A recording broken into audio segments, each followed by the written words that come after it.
and welcome to the David Tomsic Show, fighting tyranny one day at a time. Is Christian nationalism an existential threat to a government of the people, by the people, and for the people? Wow, many people think so. Now, Rachel Laser, president and CEO of America's United for the Separation of Church and State, said this, that the end point of white Christian nationalism is nothing less than the toppling of American democracy. Now, this is interesting because there's been a battle recently, public battle, between a lot of the Christian nationalists in our government and the rest of us.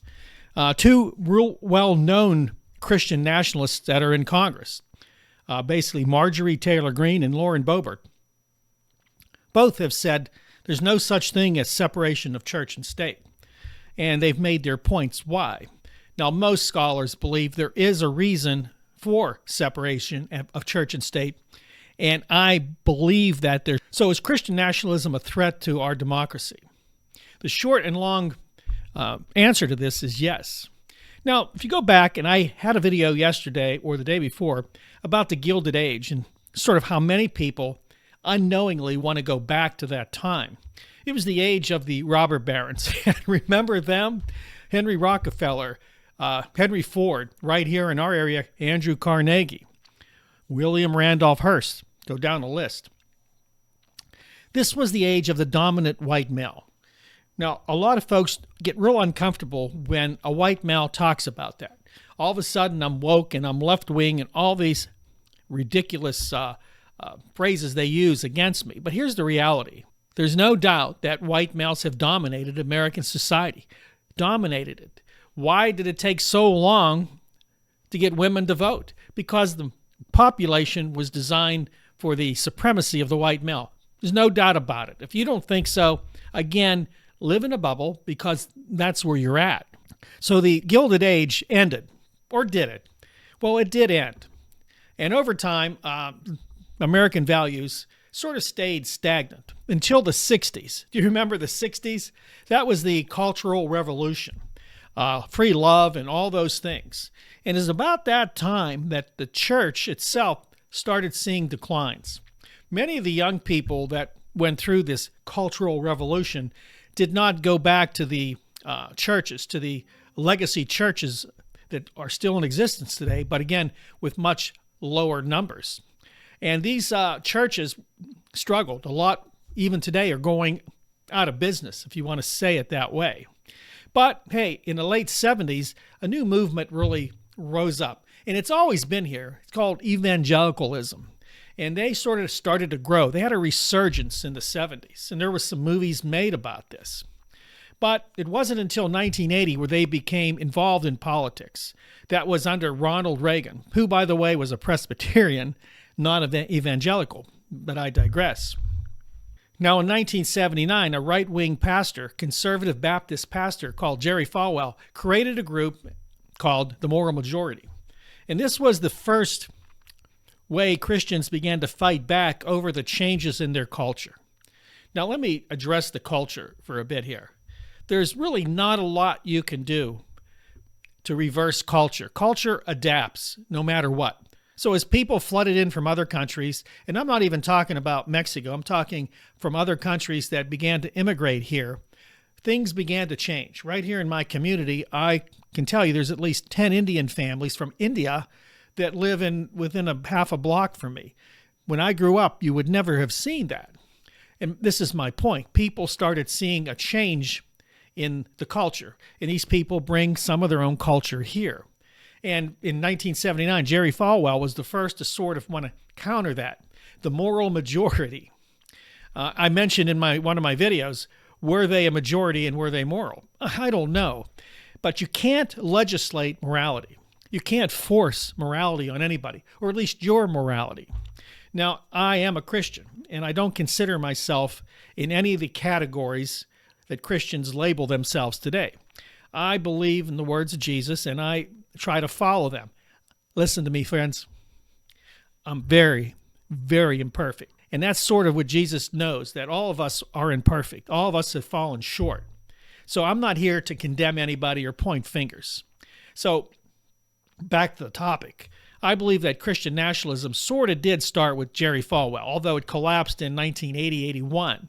But it was there. People still had feelings for losing their culture, losing their identity as white America, as white Christian America. So after Ronald Reagan and after the rise of the new Christian movement, I believe that things died down for a while. But underneath the surface, many people were angry with the U.S. government, were angry with the changes to their culture. And what were those changes? Well, right off the bat, gay and lesbianism started to increase. LGBTQ became a word. Transgender was another word. And, of course, mass migration, immigration into this country. These things became the battle cry for these people that wanted to hold on to their white culture. And I am going to say that, white culture, because let's be honest, at some point we will no longer be a totally white country. A lot of people don't like that, but it's inevitable. It's inevitable because things happened around this world, including in Europe, that changed everything. People migrated because of war and famine. Some people came here because they were forced to come here. But the bottom line is that's not going to change now. Trying to evict 10 million people, I want to see how this goes, especially in 4 years. Will this work? I'm not sure it will. I think this will be more of a black eye to America than people looking at us with envy. I think we're going to be ostracized around this world because of our actions. It's another story. So once people got into this LGBTQ, the rights for these people wanted things to change back. And we're told, and I think it's here, I have the number here, RNS, Religious News Service, has reported, and this is in 2021, evangelicals in numerical political decline. Now, I'm sure there was, with the Donald Trump elections and the January 6th insurrection, a lot of people joined that group. But for the most part, this religious movement is in decline. Less and less people are going to these churches. A lot of them, of course, join from afar, don't belong to a church. But for the most part, there's battle lines being drawn between Christian nationalists, those in those groups. And I mentioned who they are yesterday. Evangelicals, Pentecostals, charismatic. You have a lot of right-wing militias. You have Nazis. You have anybody that is anti-gay, anti-lesbian, anti-LGBTQ, anti-immigrant, anti-black people. These are the people that are in this group. Now, I'm not saying that everybody in this group are haters, okay? But a large part of these people fit this description. They are very, very racist. And it's because they're used to having their way for decades. And that's true. That was true in business. That's true in being hired. That's true across the board. Like I said, when was it that women were able to vote? Let's think about how this really happens. You have a country that's dominated by males, and they did not want women to vote. It took a lot for them to actually get the right to vote. Goes back to what? Goes back to the Gilded Age, right? To the Gilded Age. We want to go back there? No, you don't. So here's the thing. Here's my premise here today, is that many, many people, and again, this isn't everybody. So don't be offended unless you are one of these people. Then maybe you would be offended because I'm speaking to you. I'm hoping and praying it's not as many as I think that believe this way. The insurrection of January 6th shows you how outraged and angry these people are, how desperate they are to cling to what they have, to what they had. People are telling me, no, it wasn't an insurrection, but why wouldn't it be?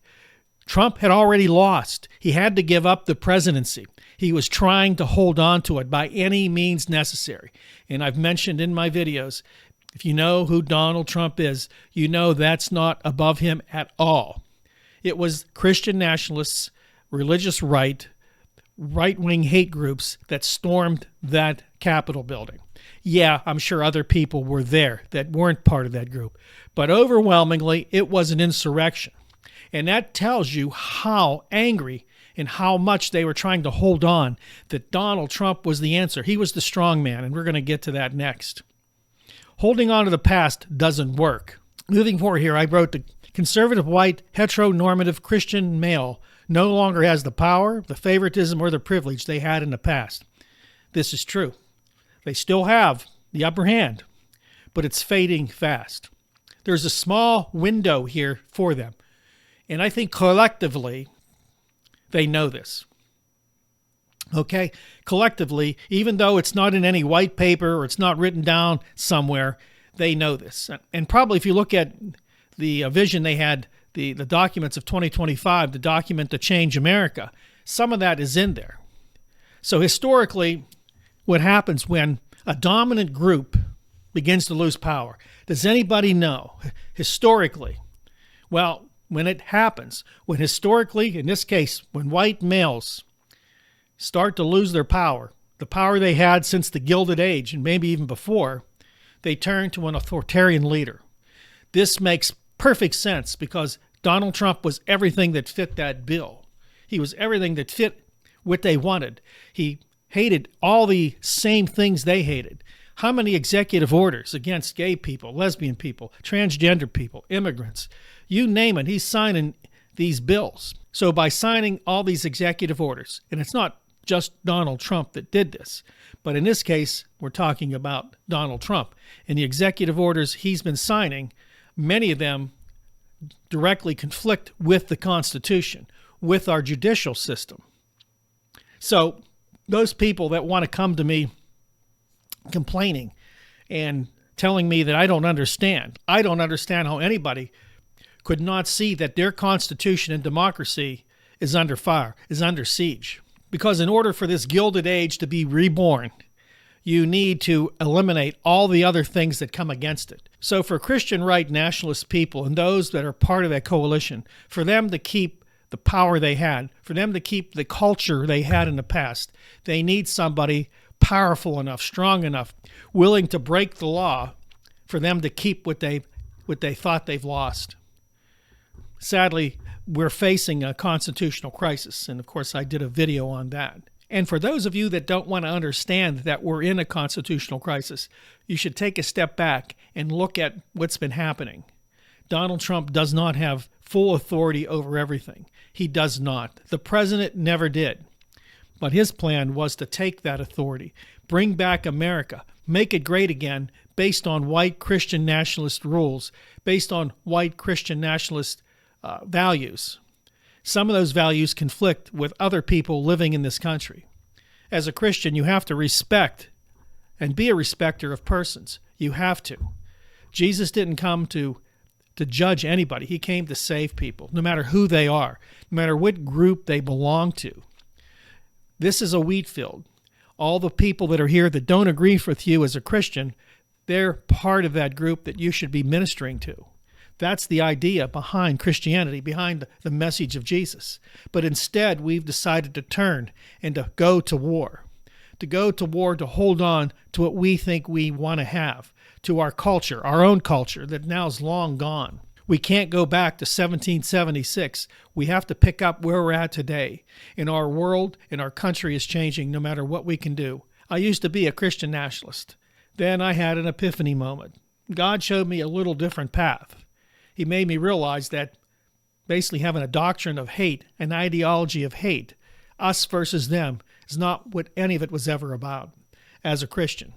So I now want to be that person to reach out with the olive branch, to reach out to the immigrant, to the homeless, to the helpless, to those living on the fringe of society, those that nobody in Washington, D.C. seems to care about, especially Donald Trump and Elon Musk.